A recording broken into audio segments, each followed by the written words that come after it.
Então, uma igreja exemplar não é uma igreja que tem um prédio bonito, com uma iluminação legal, com um equipamento de som de última geração, com um belo programa de TV, com um pastor que fala bonito, com um grupo de louvor que é bem afinado. Embora todas essas coisas tenham o seu lugar, a sua importância, mas o que leva Paulo a elogiar essa igreja é fé, amor e esperança.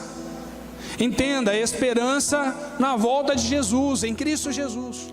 Se o Evangelho, preste atenção nisso aqui, se o Evangelho não te tornar um imitador de Jesus, isso significa que esse Evangelho não entrou na tua vida. A tua religião é uma farsa, é uma mentira. Quando o Evangelho entra na vida de uma pessoa, essa pessoa torna-se um ou uma imitadora de Jesus, imitador de Jesus.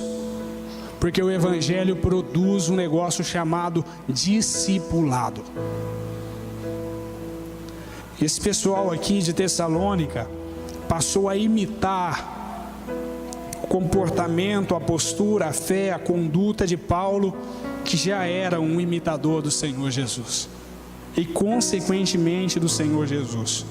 E aí Paulo diz assim, irmãos, que por eles terem seguido o exemplo dele e do Senhor Jesus, aquela igreja havia se tornado modelo ou exemplo para todos os crentes da Macedônia e da Acaia.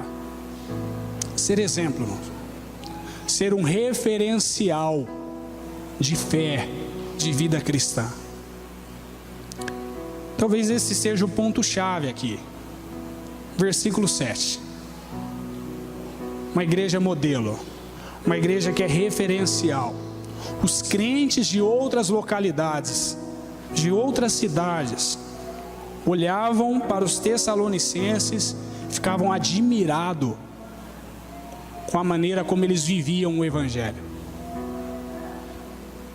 Aí o apóstolo Paulo fala assim: de modo que a gente não precisa mais falar nada. Não precisa mais. Por quê? Porque vocês mesmos, vocês propagaram a mensagem do Senhor, a fé de vocês se tornou conhecida por toda parte, as pessoas sabem como foi a conversão de vocês, como vocês se converteram dos ídolos para o Deus vivo e verdadeiro. As pessoas conhecem a esperança que existe em vocês. Veja que é uma igreja que ela comunica aos de fora, irmãos. As pessoas lá de fora reconhecem a fé dessas pessoas, conhecem a história de conversão delas, conhecem a esperança delas.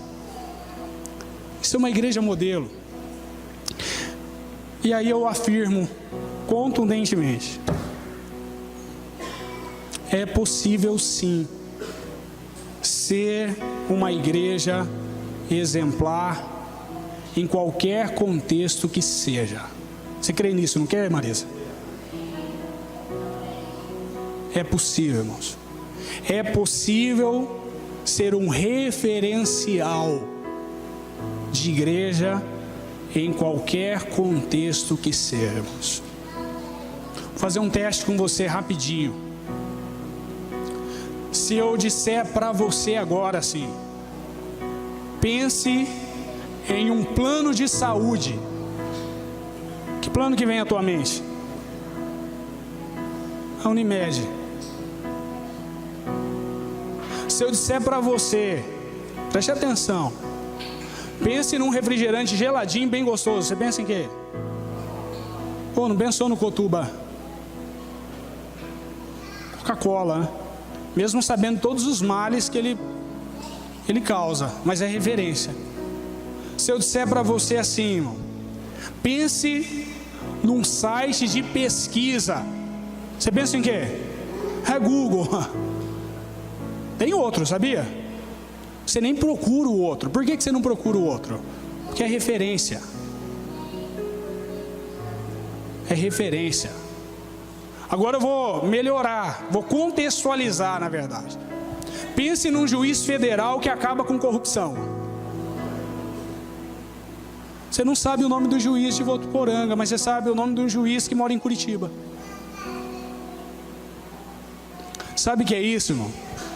Referência. Referência. Ser uma referência. Não por ego, por vaidade, por arrogância, soberba, não por isso. Mas porque essa é a vontade de Deus. Pastor, como assim? Eu vou dizer para você. Quando Deus chamou Abraão, disse para ele que faria dele o pai de uma grande nação. Vocês se lembram disso? Se eu vou multiplicar a tua descendência, eu vou te abençoar e você será uma bênção. Bênção para quem? Para as outras nações, para os outros povos. Já nos dias de Moisés, a proposta de Deus para o povo de Israel, o povo dele: vocês vão entrar em Canaã, vocês vão viver entre os cananeus. Mas essas leis que eu dou a vocês é para que vocês sejam um povo exemplar no meio daquela gente. Referencial. Referencial.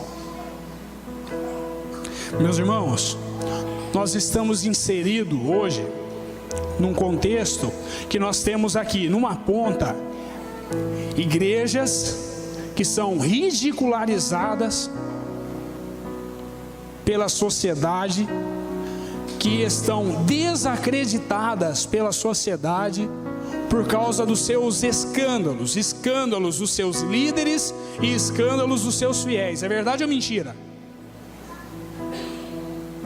Nessa ponta aqui, escândalos, igrejas escandalosas, igrejas que são até conhecidas, mas conhecidas por causa dos seus escândalos. Então, ser referencial de escândalo não é bom, certo ou errado? Então, aquele ditado diz assim: fale bem ou fale mal, mas fale de mim, para nós não serve, não funciona. Então, aqui não.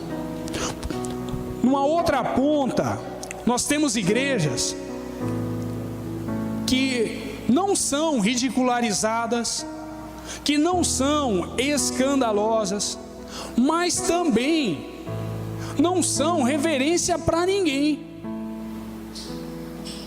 Por que não? Porque nem sequer são conhecidas. E aí, esse é um outro problema, por quê? Porque me parece que cai naquela situação que Jesus falou: se vocês perderem como sal o poder de salgar, não serve para mais nada. Então, nós temos igrejas escandalosas de um lado, e do outro lado nós temos igreja sonsa, igreja sem sal, sem sabor, sem capacidade de fazer a diferença. Isso, sabe o que isso significa? Que há espaço, que há necessidade de igrejas saudáveis, de igrejas exemplares, de igrejas que sejam referência na sociedade. Há espaço, irmãos. Existe um público lá fora, e eu vou dizer para você, provavelmente você tem um amigo ou uma amiga que não é evangélico como você, mas é uma pessoa de valores, de princípios éticos e morais, gente boa demais. Tem ou não tem?